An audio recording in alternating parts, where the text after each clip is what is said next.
seed them.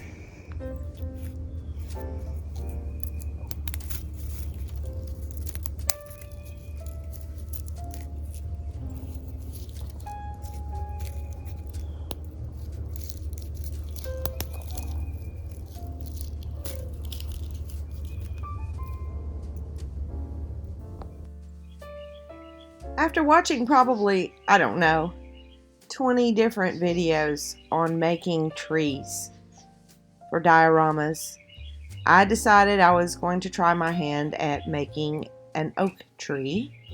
I want an old, gnarly looking oak tree. So for the armature, I started with wire, floral wire, 24 gauge is what I had, and it was easy to wrap. I wound it around that piece of wood I had just several times to get some thickness. And then before cutting the wire, I wrapped that all together after kind of twisting it and then winding it all the way up and down, leaving a loop at the bottom for what will be the roots, and then at the top, the branches. Now, that was really, really skinny. And because I felt like I had enough wire at the top for branches, I didn't want to go the full length of the piece of wood. So I started going the short section and wrapping more pieces that I could wrap at the base of the trunk to try to thicken it.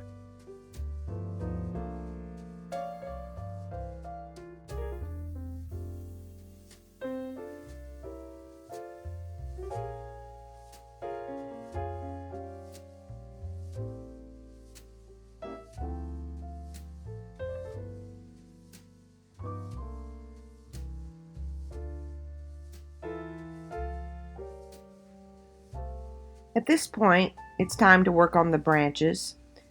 So basically what I'm doing here is separating the loops. Eventually, I will have them separated into half, basically, into two sections. And you grab your fingers through the loops, and then you're going to twist the whole thing together. I corrected myself there. Twist the whole thing together, and then leave your loop.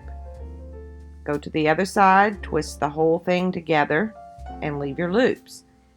Now you're going to continue doing this. You'll separate in half or thirds or whatever you decide you want to do. Twist and leave a loop. Twist and leave a loop.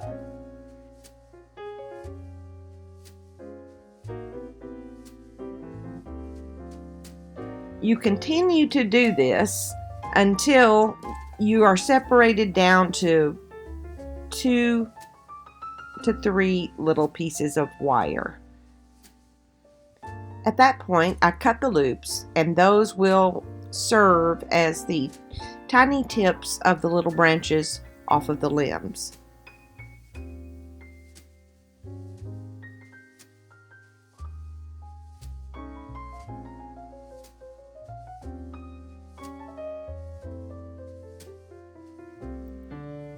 For the roots, you follow the same procedure. Of course, they're shorter, obviously, than the branches, but you just continue to twist and loop and cut until you have a shape that you want.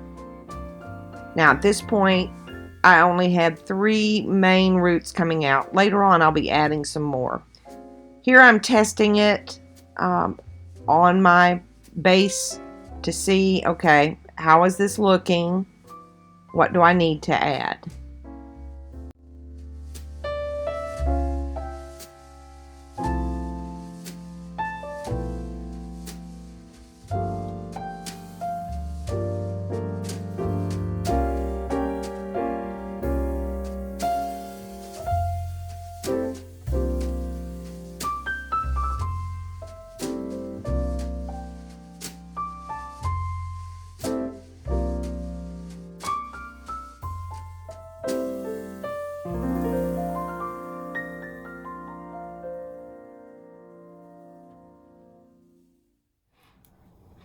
The next steps on my wire tree is to cover it in something. And I have chosen to use something I've had in my craft supplies for about 2 years now, but have never used. It's called epoxy clay. It's the best of both worlds because it's a clay-like material in that you can sculpt it, but it's an epoxy type feature in that it's going to dry very hard, pretty quickly. It cures overnight, like in 24 hours, but you only have like a 1 to 3 hour window to work with it. And it's a part A and part B that you mix equal amounts of. You want to wear gloves. These are vinyl. They're not nitrate or nitrite, whatever you call it. Nitrate, I think. But it's all I've got right now. So that's what I'm going to use. So I'm going to grab a little bit here.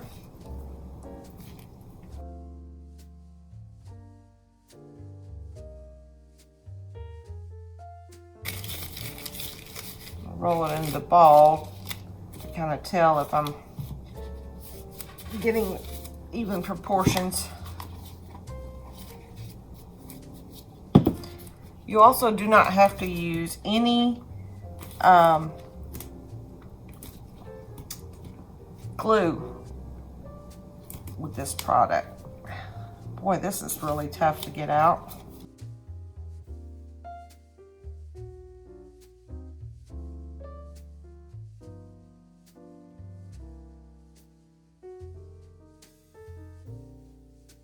Now you want to mix this for 2 minutes until it is well combined, and then you want to let it rest for about 5 minutes before you start working with it.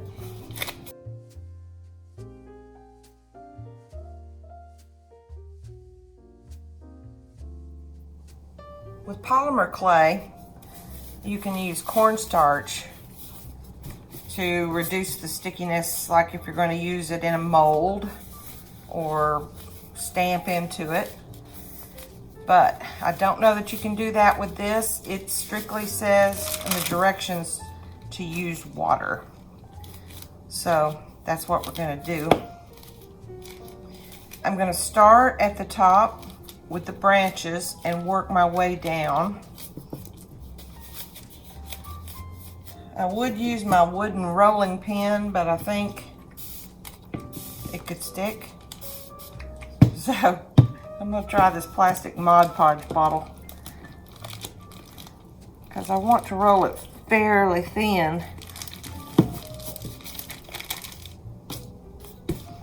Which may be a challenge.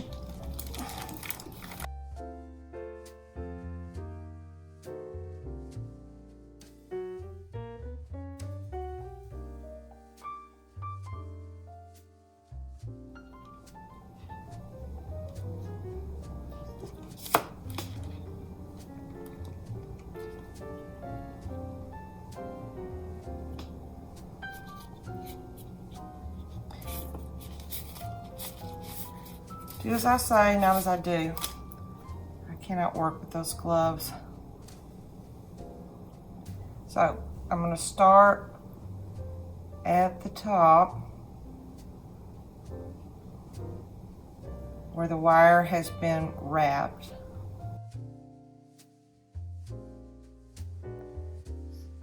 Well, this took a long time to do. It was very tedious. I had to use a lot of water because of how sticky this epoxy clay is. In the end, I would still use it again, but I sure wouldn't mix as big a clump as I had mixed there because it got hard really quickly.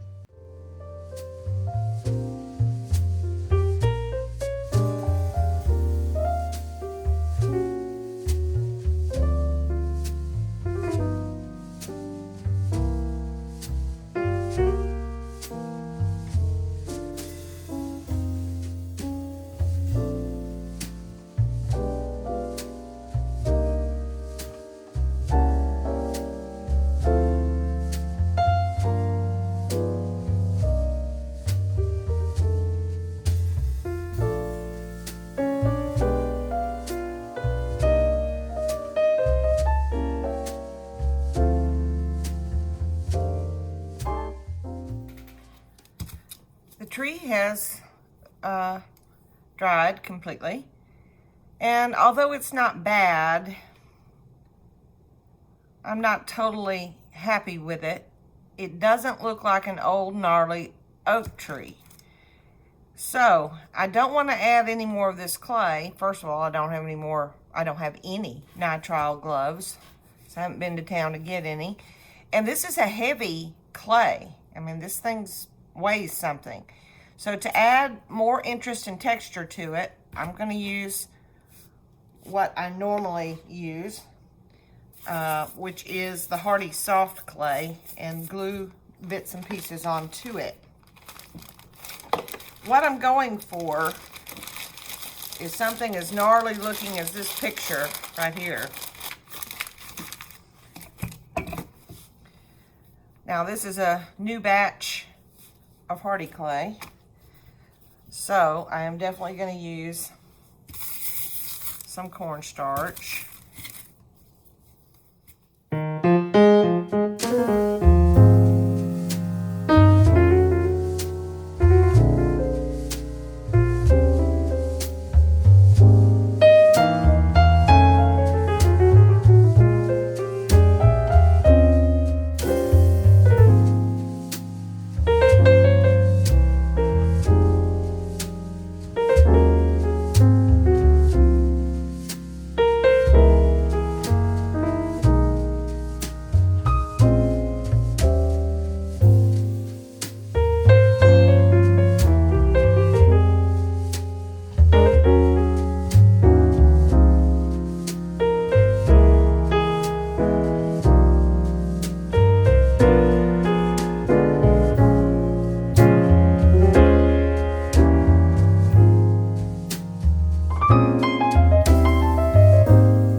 Before I go further with the tree trunk, although it's looking awesome, but it'll have more colors and things on it, I need to deal with the foliagey branches. Now, I showed earlier, I think, that I had picked this dried sedum, but I really don't have enough of it for all these little branches. So I'm thinking I'm gonna mix, and I looked all over the yard. I mean, seafoam trees are what they normally use, but that's just something else I have to buy. So I'm looking in just plain old nature. And I found a couple of things. This, I can't remember what I got it off of, and it's okay. Then hydrangea bushes, they're not bad at all, but I don't know, they're a little fragile. And then I came across this,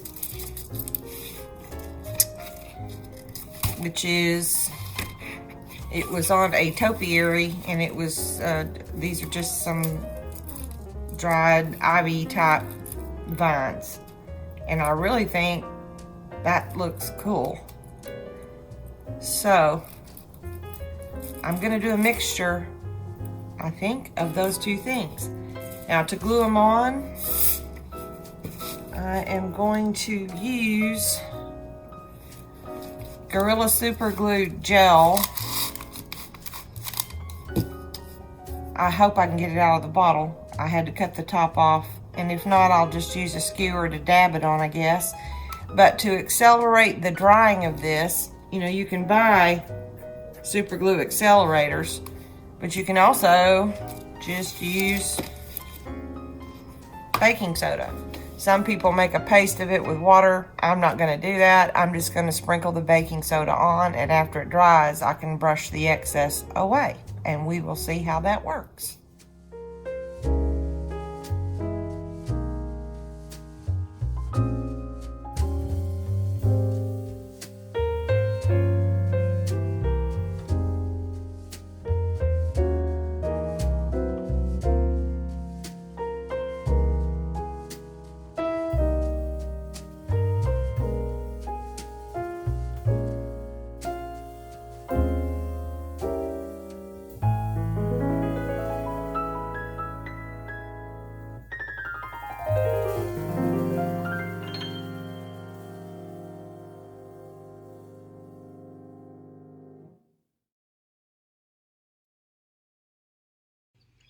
Well, I think so far so good. And I really like adding that baking soda to the gel. I like using the gel because it's thick, and the baking soda, it almost made it look knotty right where it was glued, and it was very strong. So that did work very well. Here I'm just painting over where those connections were, where you could still see some of the whitish baking soda and the clearness of the gel with my base color, which is a black brown color. If you look closely at an oak tree, well, it's got all these little raised pieces that are much lighter, much more gray, light brown, tan, gray looking, but the base is a dark color, so that's why I started with the black brown. Now I'll be dry brushing on just different hues. Here I'm adding a brown wash, something that I picked up at Hobby Lobby, and rather than having to make my own wash, I'm just using that to add some brown tones to it. And then I'll be dry brushing on other colors, lastly with some gray and some white. And actually through the course of working with the tree, I end up dry brushing it several times with whites.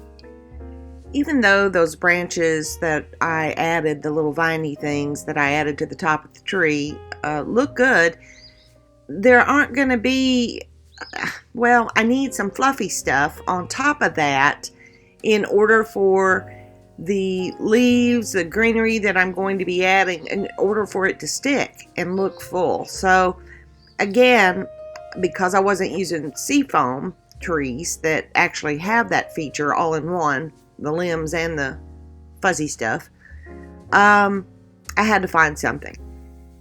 And as I was going down to the basement, I was like, oh, all these limbs out here that have fallen down. We live out in the country. We have a lot of wooded areas. So I just started picking some of those up. That is lichen. So I'm going to be gluing a ton of lichen to the top of the tree prior to finishing it up with the greenery.